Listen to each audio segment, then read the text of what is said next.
Welcome again to Joe Stunner Boxing. I hope you're doing well. You may have already heard that Eddie Hearn has signed an extension, a 3-year extension of his contract with DAZN, and that is covering the US and Mexico territories. Now, Eddie Hearn has said repeatedly that he regards his main objective as creating Matchroom or extending Matchroom into a recognised international company. He wants to cover every territory in boxing, which is why he puts, apart from obviously Britain and the US, fights on in Mexico, Spain, Italy have happened in the past, Australia. I mean, the knock against it is that he's spreading himself way too thin and he doesn't have the stable to cover all those territories. Although, when people have talked in the past about DAZN, Eddie Hearn and DAZN not making the progress in the time span they'd hoped for, I mean, the worry was that DAZN might suddenly lose heart and say, okay, enough's enough. But this is a good sign for Hearn and Matchroom and DAZN, because it means they're sticking around. They're not actually going to, bail out of boxing, which is, I think, a really good thing, because I absolutely love the idea of a streaming service for boxing, and I want DAZN to succeed. Not because I have any time for Eddie Hearn. Never met the man. Wouldn't trust him as far as I can throw him. People say, well, I prefer him to Frank Warren, or maybe vice versa. I don't trust any of them, not a single one of them. But I do want there to be a successful streaming service for boxing, because I think that is the future, and I want it to, at the very least, chip away at the whole pay-per-view model. Unfortunately, pay-per-view is now a part of DAZN. Initially, they were saying, no, we're doing away with pay-per-view. No, you're not. You can't. Not yet, anyway. Not yet. And what have we got at the weekend? We've got the Canelo fight, which is on DAZN, a pay-per-view. Canelo versus Ryder. So, it hasn't panned out the way that they'd hoped it would, but this further investment into boxing is a good thing for boxing. People have slagged off DAZN's content. I don't quite understand why. I mean, if you look at this coming weekend, as I mentioned, we've got the Ryder Canelo fight, but Sky are showing the Buatsi fight against Stepien, and a lot of people have forgotten that was on. I mean, I'd remembered, because I'm kind of a bit of a boxing nut. But there's no doubt, despite the fact Sky have the platform, the massive platform of promoting fights, and DAZN don't. DAZN remains that streaming service that people sort of heard of, but a lot of people are not really sure what it is or how you go about getting it, or what it involves. But there's no doubt that the Canelo Ryder fight has overshadowed the Buatsi card in Britain. I'm talking about. No, obviously it overshadows it internationally, but in Britain more people are talking about Canelo Ryder, probably because Ryder's from England.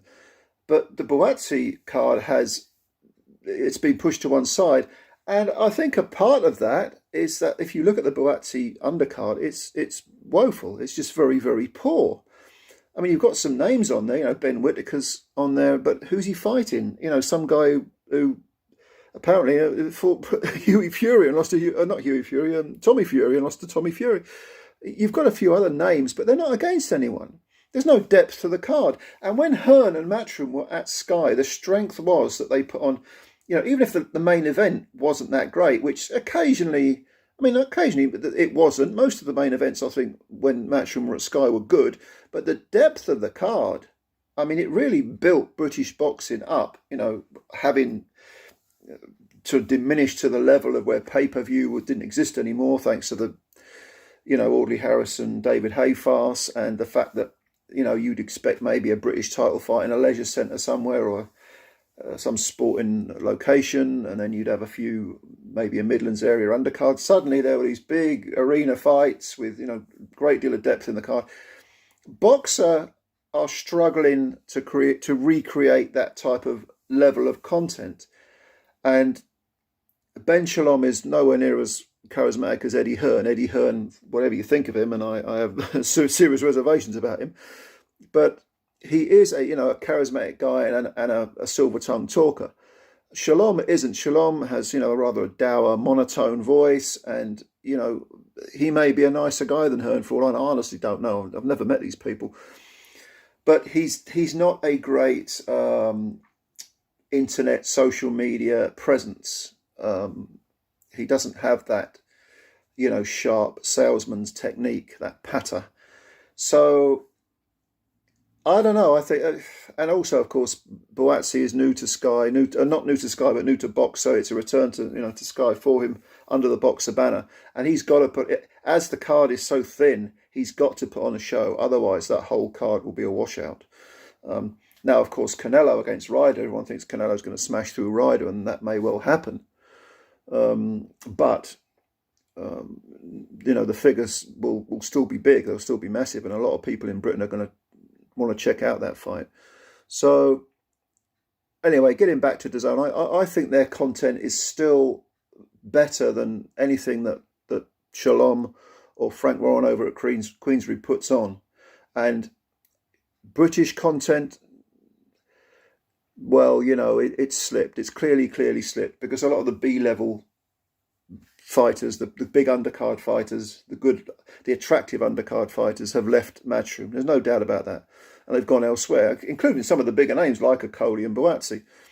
But at the same time, I think as far as the quality of boxing, whether you're talking Britain, America, Mexico, anywhere, I think DAZN still puts on good cards. Not just through Matchroom. Some of these Golden Boy cards are very, very good. And if you're not watching them, you're missing out. I'm telling you now, because some of the best fights of the year so far have been on Golden Boy cards. Don't take my word for it. Well, actually, don't take my word for it. Go and dig out those fights that were on those Golden Boy cards. Go on BoxRec, look up the cards and watch some of those fights. They are some of the best fights of the year, I'm telling you now. So DAZN, if you like boxing and you're not fussed where it's from, what country it's from, it's still offering a very good quality of boxing, I think. I think so. But there's no doubt about it. Another 3 million, another 3-year extension, another however many tens of millions of pounds invested is good for boxing.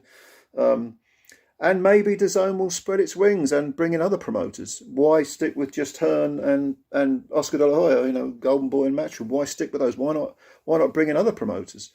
I wouldn't put it past them doing that as well. But I think it's a good thing. Tell me what you think. Leave your comments below, and we'll have a chat about it in the comments section. And of course, if you're new to the channel, subscribe. It takes 1 second to hit that subscribe button. Not even that, just a fraction of a second. You'd be doing me a big favour. Hit the like button if you like the video as well. Thanks for your time as always, and we will speak again soon. Looking forward to reading your comments. Bye for now.